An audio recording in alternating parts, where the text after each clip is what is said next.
hujayajibu haya maswali matano, huwezi kufikia suluhisho ya maisha yako. Swali la kwanza, who am I? Swali hili la umuhimu sana kwa sababu lina deal na big problem ambayo tuko nayo. Ina deal na issue ya nini? Issue ya identity. Who am I? Kabla mtu hajajua identity yake, ujitambue wewe ni nani.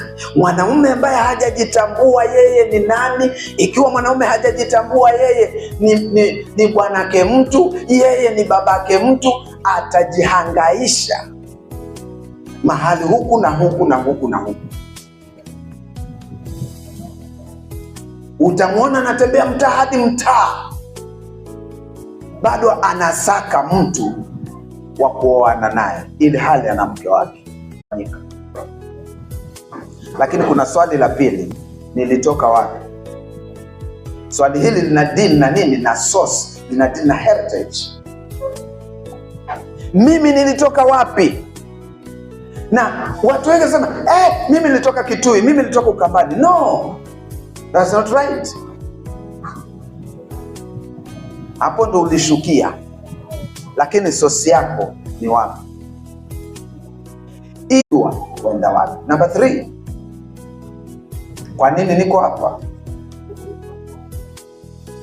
Swali hili linashughulikia shida ya purpose. Mtu atakapojua purpose yake, kwa nini yuko hapa duniani, akijua purpose yake, sasa huyo mtu atatumika kulingana na ile purpose. Hutamsikia akilaumu watu, hutamsikia akilalamika. Number 4, what can I do? Ninaweza kufanya nini? Swali hili linashughulikia issue ya potential.